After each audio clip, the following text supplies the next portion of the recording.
એક સરખી તુવેરની દાળ અને ભાત ખાઈને કંટાળી ગયા હોય તો આજે આપણે બનાવવાના છે કંઈક અલગ રીતના જ તુવેરની દાળ. ખાવામાં બી ટેસ્ટી બને છે. તો ફ્રેન્ડ્સ, આ તુવેરની દાળ બનાવવા માટે આપણે તુવેરની દાળ બાફી લીધી છે, જેમાં 1 વાટકી તુવેરની દાળની અંદર લગભગ 1/4 વાટકી જેટલી અડદની દાળ લીધી છે અને લગભગ અડધોથી 1 કલાક પહેલાં પલાળી 5 થી 6 સીટી પાડી અને એકદમ ઝેરીને રેડી રાખી છે. અને બીજા મસાલામાં ફ્રેન્ડ્સ આપણે લસણ લઈ લીધું છે બારીક કટ કરીને, લવિંગિયા મરચાં છે, 2 તમાલપત્ર છે, 2 લવિંગ છે, તેજાની લાકડી છે, થોડાક મીઠા લીમડાના પાન છે, મોટી કાપેલી ડુંગળી છે અને 1 મોટું ટમાટર કાપેલું છે. એના સિવાય આપણને વઘાર માટે તેલ જોશે, રાઈ જીરું જોશે, મીઠું જોશે. તો ફ્રેન્ડ્સ, એક સાઈડ આપણે દાળ ઉકળવા મૂકી દીધી છે. દાળ ઓલરેડી ઝેરીને રાખી હતી, તો એને ઉકળવા મૂકી દીધી છે. અને દાળમાં આપણે દાળ પૂરતું મીઠું એડ કરવાનું છે. ટમાટર અને કાંદા પૂરતું મીઠું આપણે ટમાટર અને કાંદામાં એડ કરશું. બાકી દાળ પૂરતું મીઠું આપણે અંદર એડ કરી દઈએ. અને એક સાઈડ લોયું મૂકી દીધું છે ગરમ થવા. હવે લોયામાં આપણે 3 પાવડા જેટલું તેલ એડ કરવાનું છે. તો ફ્રેન્ડ, 3 પાવડા તેલ એડ કરી અને દાળનો આપણે વઘાર રેડી કરવાનો છે. ખાવામાં સુપર ટેસ્ટી લાગે છે. રેગ્યુલર રૂટીન આપણી જે તુવેરની દાળ ખાઈએ છીએ એના કરતાં આ દાળ ખૂબ જ ટેસ્ટી લાગે છે. તો આપણું તેલ થઈ ગયું છે ફ્રેન્ડ્સ. તો થોડીક આપણે રાઈ એડ કરી દઈશું. રાઈ તતડે એટલે જીરું એડ કરવાનું છે. ગેસ આપણે સ્લો જ રાખવાનો છે. હવે 2 લવિંગ છે, તજની લાકડી લીધી હતી, તમાલપત્ર લીધું હતું અને કાપેલા લસણના ટુકડા છે, લીલા મરચાં અને મીઠું લીમડો આપણે એડ કરી દઈશું. અને એના પછી ડુંગળી એડ કરી દેવાની છે. ડુંગળી એડ કર્યા પછી આપણે ડુંગળીમાં થોડીક હળદર અને સ્વાદ પ્રમાણે મીઠું એડ કરવાનું છે. તો અડધી ચમચી આપણે હળદર એડ કરી દીધી છે. અને ડુંગળી અને ટમાટરના સ્વાદ પૂરતું જ મીઠું એડ કરશું, કેમ કે દાળનું મીઠું આપણે ઓલરેડી એડ કરી દીધું છે. એક સાઈડ આપણી દાળ ઉકળી રહી છે. હવે એક સાઈડ આપણે આ બધું વ્યવસ્થિત મિક્સ કરી લઈશું.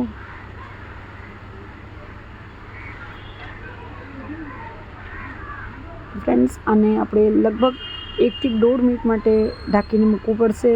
ડુંગળી એકદમ વ્યવસ્થિત ચડી જાય ત્યાં સુધી આપણે એને ઢાંકીને મૂકવાનું છે. અને એક સાઈડ આપણી દાળનો ગેસ આપણે એકદમ સ્લો રાખી દીધો છે, જેથી દાળ એકદમ પાકી જાય. 1 મિનિટનો સમય થઈ ગયો છે. આપણે ચેક કરી લઈએ કે આપણી ડુંગળી ચડી છે કે નહીં. 75% જેટલી ડુંગળી આપણી ચડી ગઈ છે, આ તમે જોઈ શકો છો. હવે આને એકદમ વ્યવસ્થિત મિક્સ કરી અને આપણે જે ટમાટર કટ કરીને રાખ્યું છે 1 મોટું, એ એડ કરી દઈશું. અને એના પછી આપણે એને લગભગ 1 મિનિટ માટે હજી પાકવા માટે મૂકી દઈશું, એટલે ટમાટર પણ ચડી જાય અને જેટલી ડુંગળી કાચી છે એ ચડી જાય. તો ફ્રેન્ડ્સ, આને આપણે પહેલાં વ્યવસ્થિત હલાવી લઈએ.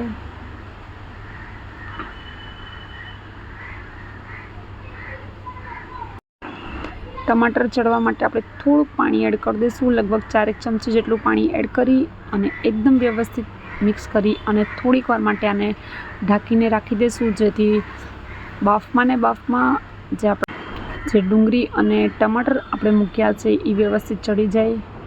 તો ફ્રેન્ડ્સ, એક સાઈડ આપણી દાળ ઉકળી રહી છે. આંચ આપણે એકદમ સ્લો જ રાખી છે, એટલે દાળ પાકે ત્યાં સુધી આપણી ડુંગળી અને ટમાટર ચડી જાય.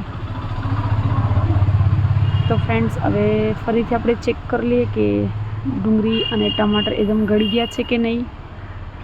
તો ફ્રેન્ડ્સ, તમે જોઈ શકો છો કલર થોડોક ચેન્જ થઈ ગયો છે. અને આને એકદમ તળિયેથી હલાવી લેશું, બાકી તળિયે ડુંગળી અને ટમાટર બેઉ દાજી જશે. તો ફ્રેન્ડ્સ, આપણું આ મિશ્રણ છે એ લગભગ ચડવા આવ્યું છે. ટમાટરને થોડા આપણે દબાવીને મેશ કરી લઈશું.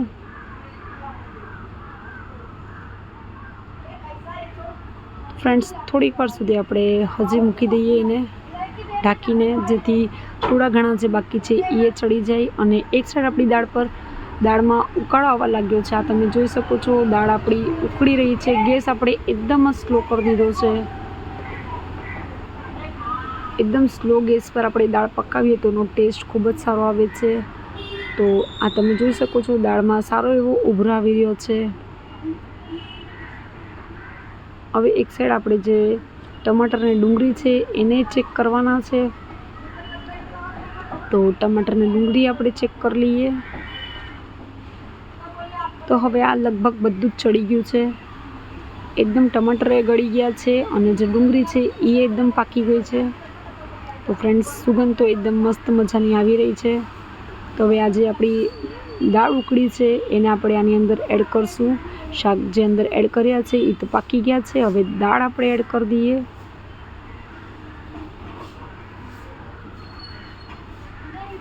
તો ફ્રેન્ડ્સ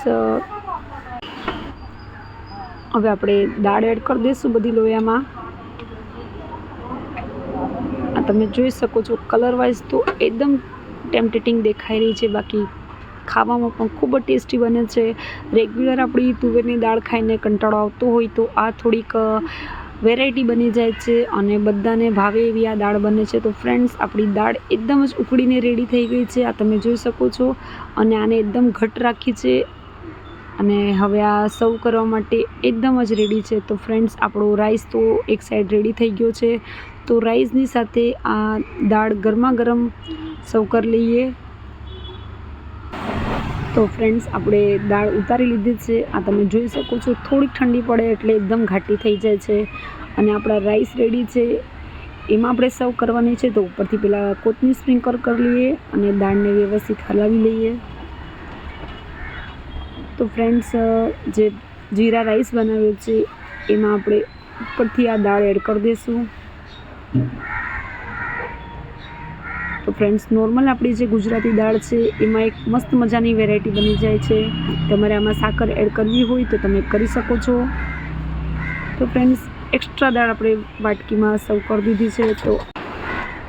તો ફ્રેન્ડ્સ હવે ઉપરથી આપણે ઘરનું ચોખ્ખું ઘી અંદર એડ કરી લઈશું।